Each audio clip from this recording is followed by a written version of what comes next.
I had a couple of people visit me week before last talking about how stressed they were in their business. And stress, of course, is a day-to-day challenge for all of us, right? It's never good. But after a bit of digging and a few questions, I could see that they were completely overwhelmed by everything that they had to do in a very short period of time with very little money, a very small team on board. How were they going to achieve all of those things?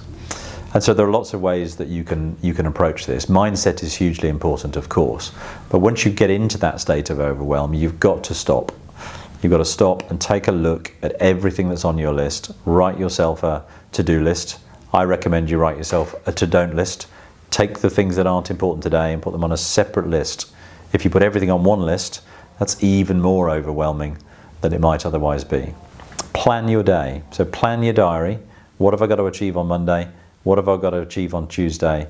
And so on. And don't let the unimportant stuff get in the way of the really important stuff.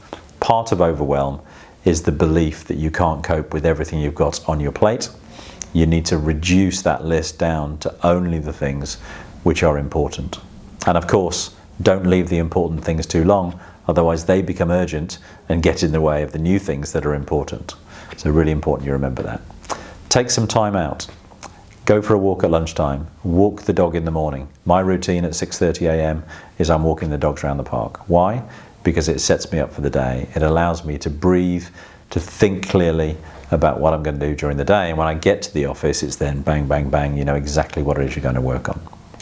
Happy, healthy home relationships. Hugely important that you are at one with your partner, that the kids are doing what you require them to do, and that you have a happy, healthy home relationship. And the last one is exercise.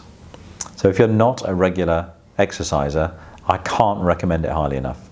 Normally, most of my clients will go straight to my personal trainer and they'll have a couple of free sessions. And the reason for that is being fit and getting regular exercise releases dopamine in your body, which makes you feel good and helps to reduce the stress levels. It pushes down the cortisol that your body generates. And so those are my top 4 tips. Plan your diary, create a to-don't list, make sure your home life is happy and healthy, and if you don't know how to do that, get in touch. I'll give you some tips. And lastly, make sure you're exercising regularly.